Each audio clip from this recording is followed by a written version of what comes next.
যখন তাদের শরীর কাজ করে না তখন তাদেরকে উত্তেজক এমন কিছু পদার্থ দেওয়া হয়, এমন কিছু হাইপার ডোজ মেডিসিন দেওয়া হয়, যার ফলশ্রুতিতে তারা ব্যাক টু ব্যাক দেখা যায় যে অনেক লম্বা টাইম তারা নাকি সেক্স করতে পারে না। এখন পর্নোগ্রাফির সাথে পরিচিত না এমন হাজারের একজন ব্যক্তি খুঁজে পাওয়া যাবে না। ঠিক আছে, বাংলাদেশের পরিসংখ্যান বলছে যে বাংলাদেশে স্কুল পড়ুয়া প্রায় 77% ছেলে মেয়ে পর্ন দেখে। এটা আবার কথা নয়, বা আপনি গুগল করেন এবং দিন দিন মেয়েদের পর্ন দেখার প্রবণতা বাড়ছে, এটা লেখা আছে। শুধু তাই নয়, ওই 1896 সালের দিকে তারা যখন পর্নোগ্রাফি ছড়িয়ে দেয়, মাত্র 7 মিনিটের একটা ভিডিও তারা প্রকাশ করছে।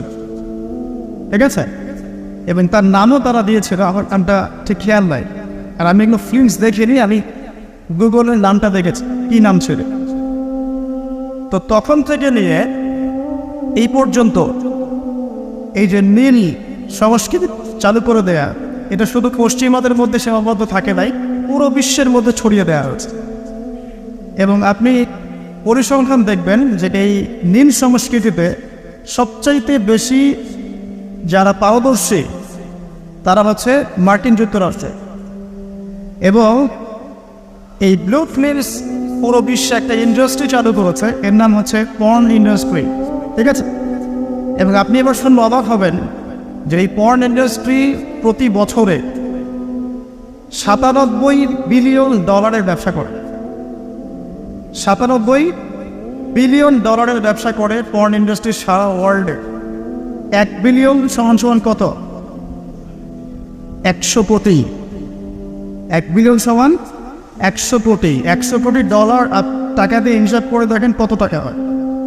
$97 বিলিয়ন ব্যবসা হয় প্রতি বছর এই পর্ন ইন্ডাস্ট্রির মধ্য দিয়ে। এবং এই ইন্ডাস্ট্রির ফিল্মসগুলো হলিউড বলিউডের চেয়ে বেশি শ্যুট করা হয়। এবং আমেরিকার লস অ্যাঞ্জেলেস নামক একটা জায়গা আছে না, এটাকে বলা হয় পর্নের স্বর্গরাজ্য। মানে এখানেই সব পর্নের শুটিংগুলো আগে হতো। একটা পর্যায় থেকে সেখান থেকে সরিয়ে ক্যালিফোর্নিয়া নিয়ে আসা হয়েছে। কখন সরানো হয়েছে? যখন সেখানকার প্রশাসন একটা আইন জারি করলো। কি আইন জারি করলো? যে এখানে শুটিং করতে হলে বাধ্যতামূলক কন্ডোম ব্যবহার করতে হবে। নাউজুবিল্লাহ পড়বেন না? তো তারা এটা ব্যবহার করার পক্ষপাতী না, তখন ওখান থেকে ইন্ডাস্ট্রি সরিয়ে ক্যালিফোর্নিয়ার দিকে নিয়ে যাওয়া হয়েছে। তো শুধু আমেরিকায় প্রতি বছর 10 থেকে 12 বিলিয়ন ডলারের ব্যবসা করে এখানে। দ্বিতীয় স্থানে আছে ইউরোপের কান্ট্রি ব্রিটেন, তারপরে আছে সাউথ আফ্রিকা, তারপরে অন্যান্য কান্ট্রি জার্মানি, এদিকে আপনার সুইডেন, ফিনল্যান্ড, আমাদের উপমহাদেশে অনেক কান্ট্রিও আছে। ঠিক আছে, তো এই যে নীল সংস্কৃতি সারা ওয়ার্ল্ডে তারা ছড়িয়ে দিল, এখান থেকে আমি একটা নাম চুজ করেছি আর কি, যে নীল দর্পণ। আমি কিন্তু লেকচারে এখানে যাইনি, জাস্ট ইন্ট্রোডাক্টরি কিছু কথা বললাম যে নীল দর্পণ নামটা আমি কেন দিয়েছি এই কারণে। তো মূল লেকচারে যাওয়ার আগে আমি আপনাকে কয়েকটা পরিসংখ্যান দেখাই।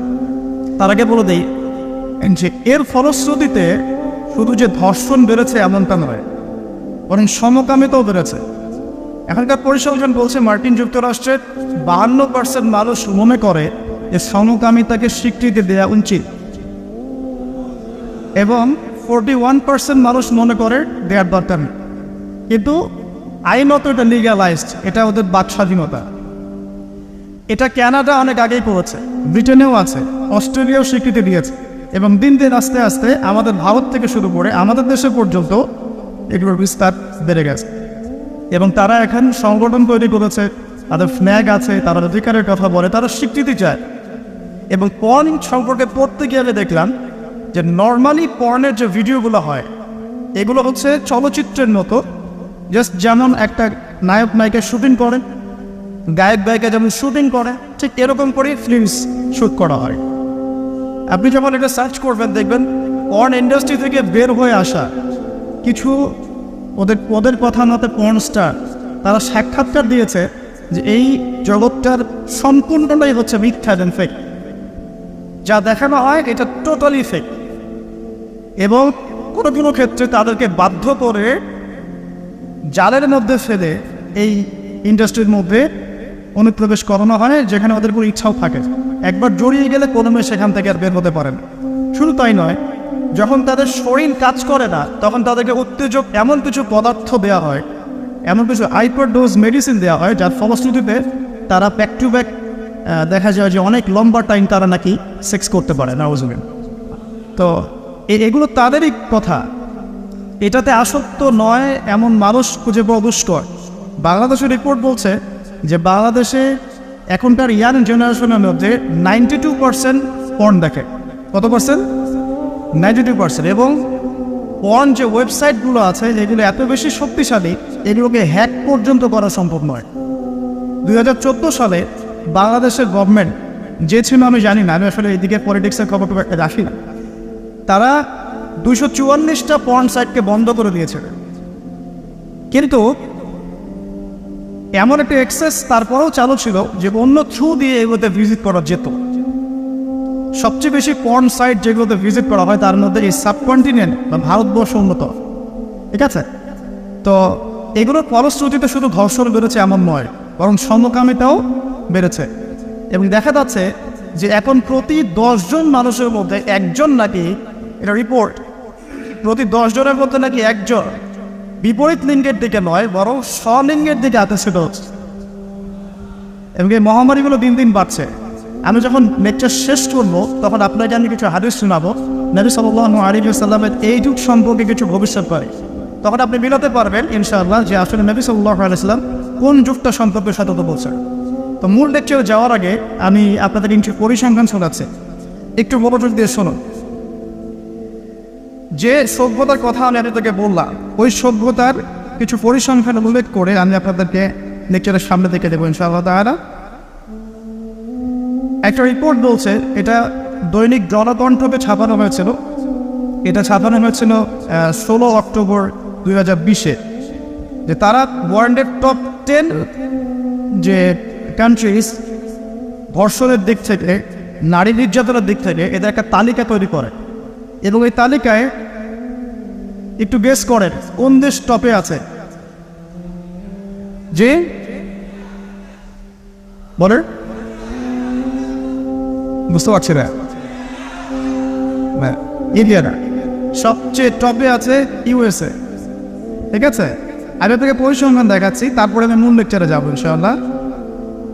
যে দেখা যাচ্ছে পুরো ইউরোপের, পুরো পশ্চিমা সভ্যতা ইউরোপের যারা হচ্ছে এখনকার মধ্যবিত্ত কান্ট্রিগুলোর, উন্নয়নশীল কান্ট্রিগুলোর রোল মডেল বলি আমরা, তাই না? আমরা তো সবখানে ইউরোপ বানাতে চাই। ইভেন আমাদের দেখা যায় অনেক ক্ষেত্রে মিডল ইস্টের, মধ্যপ্রাচ্যের কোনো কোনো কান্ট্রির লিডার বলছে যে আমরা এত সালের মধ্যে মধ্যপ্রাচ্যকে ইউরোপ বানিয়ে ফেলবো, ঠিক আছে? তো আমরা ইউরোপ বানাতে চাই। তো ইউরোপের দেখা যায় যে 15 বছরের কম, পুরো ইউরোপে 15 বছরের কম 33% মেয়ে 15 বছরের আগেই কারো না কারো দ্বারা শারীরিক নির্যাতনের শিকার হয়েছে, যৌন নির্যাতনের শিকার হয়েছে। আচ্ছা, সামনে আসেন। আমাদের পার্শ্ববর্তী দেশ ভারতের কথা এসেছে এখানে, যে প্রতি 22 মিনিটে একটা করে মেয়ে ভারতের নির্যাতনের শিকার হয়, যৌন নির্যাতনের শিকার হয়। বাংলাদেশের সংখ্যাটা কত এটা আপনারা বের করবেন, আমি পরে দেখছি। শীর্ষ 10 তালিকায় প্রথমে আছে আমেরিকা, যেখানে বলা হচ্ছে যে 99% পুরুষ, 99% পুরুষ এরা উন্নত যৌন বিষয়গুলোতে আগ্রহী, ঠিক আছে? 1% পুরুষ চাচ্ছে যে ফ্যামিলি হোক, নর্মাল আমি ইসলামিক যেটা চিন্তা করি যে ফ্যামিলি হোক, বিয়ে শাদী হোক, তারপরে বাচ্চা কাচ্চা হবে, এটা তারা 1% মানুষ চায়। ফ্রি সেক্সুয়াল যে রেভলিউশন, এটাতে 99% পুরুষ বিশ্বাস করে। তারপরে আসেন, তারা বলছেন যে এখানে আমেরিকাতে প্রতি 6 জন মেয়ের মধ্যে একজন ধর্ষণের শিকার হয়, প্রতি 6 জন মেয়ের মধ্যে একজন ধর্ষণের শিকার হন। এবং যে পরিসংখ্যানগুলো করা হয়েছে এটা মাত্র 16% কেসের ভিত্তিতে, বাকিরা কেসই করেন। যারা কেস করেছে, এই কাগজপত্র আছে, এর মধ্যে দেখা যায় প্রতি 6 জনের একজন ধর্ষণের শিকার হন। তো এরপরে দ্বিতীয় নাম্বার তালিকায় আনা হয়েছে সাউথ আফ্রিকার, দক্ষিণ আফ্রিকার। এটাকে বলা হয় ধর্ষণের রাজধানী। কি বলা হয়? ধর্ষণের রাজধানী। এখানে দেখা যায় যে শুধু 2012 সালেই, অনলি 2012 সালেই 65,000 ধর্ষণের ঘটনা রয়েছে। আমি পরে আপনাকে হাদিসগুলো বলবো, আপনি আগে পরিসংখ্যানটা দোকাতে থাকে। 65,000 ধর্ষণের ঘটনা ঘটেছে শুধুমাত্র সাউথ আফ্রিকাতেই। আর সাউথ আফ্রিকার 4,000 নারীর উপর জরিপ করে দেখা গেছে যে তাদের মধ্যে প্রতি 3 জনে একজন জীবনে একবার না একবার একজন পুরুষের দ্বারা যৌন সহিংসতার শিকার হয়েছে, প্রতি 3 জনে। এরপরে আরেকটা জরিপে দেখা গেছে যে আফ্রিকার 25% পুরুষ, পুরো আফ্রিকার 25% পুরুষ, মানে 4 ভাগের 1 ভাগ পুরুষ জীবনে একবার না একবার কোনো না কোনো মেয়েকে ধর্ষণ করছে। এগুলো আমাদের রিপোর্ট না, কিন্তু আপনি অনলাইনে এগুলো পাবেন। এরপর আসেন 3 নম্বরে রাখা হচ্ছে সুইডেনকে, এবং সুইডেনকে খুব হাইলাইট করা হয়, খুব উন্নত কান্ট্রি। দেখা যায় যে 2009 সালে সুইডেনে ধর্ষণের হার ছিল 58%। কত পার্সেন্ট? আচ্ছা। 4 নম্বরে যে দেশ খুব পরিচিত আমাদের পাশে, ভারত, সেখানে বলা হচ্ছে যে 2012 সালের জরিপে ইন্ডিয়াতে ধর্ষণের রিপোর্ট করা হয়েছে 24,923টা। 24,923। আসেন, তারপরে একজন রিপোর্টে বলছে প্রতি 22 মিনিটে সেখানে একজন মেয়ে ধর্ষিত হচ্ছে। 5 নম্বরে আছে যুক্তরাজ্য, মানে ইংল্যান্ড, যেটাকে আমরা বলি যে ওই যে রানী এলিজাবেথ মারা গেলেন, খুব শোক পালন করলাম না। আচ্ছা, তো তাদের মধ্যে বলা হচ্ছে যে প্রতি বছর গড়ে 85,000 নারী সেক্সুয়াল অ্যাবিউজের শিকার হয়, মানে যৌন হয়রানির শিকার হয়েছে। এছাড়া প্রায় 4 লক্ষ নারী এ পর্যন্ত 2012 সাল থেকে এই পর্যন্ত, মানে 2022 পর্যন্ত, লাস্ট 10 বছরে 4 লক্ষ নারী কোনো না কোনোভাবে পুরুষের দ্বারা যৌন নির্যাতনের শিকার রয়েছে, যার মধ্যে 25 থেকে 30% হচ্ছে শিশু, মানে বাচ্চা মেয়ে। তারাই তো আবার আমাদেরকে বলছে যে বিয়ের বয়স তোমরা তো কমাই না। আচ্ছা, আসেন এবার আরও সামনে যাই। জার্মানির পরিসংখ্যান, জার্মানি হচ্ছে এখন 6 নম্বর। জার্মানিতে বলা হচ্ছে যে সরকারি হিসেব মতে এখানে 2,40,000 নারী এবং কিশোরী জার্মানিতে ধর্ষণের শিকার হয়ে মারা গেছে, এই পর্যন্ত হিস্ট্রি।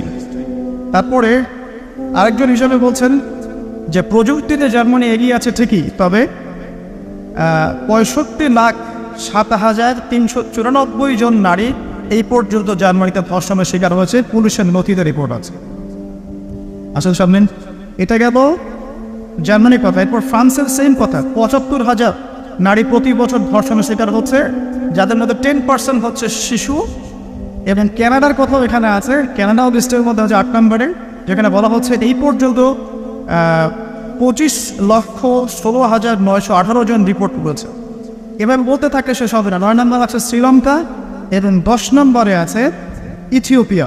এই হলো 10টা দেশের তালিকা। আলহামদুলিল্লাহ এখানে বাংলাদেশের নাম নাই। শুধু তাই না, বাংলাদেশরা এই টপ 10 এর মধ্যে কোনো মুসলিম কান্ট্রির নাম নাই, ঠিক আছে? তো এরপরেও তারা দেখবেন বোরখা, হিজাব, নারীর স্বাধীনতা, নারীকে লুকিয়ে রাখছো, হ্যাঁ তোমরা পোশাক নিয়ে বেশি কথা বলো, বাড়াবে, এই কথাগুলো ওরাই এদেরকে শিখায়।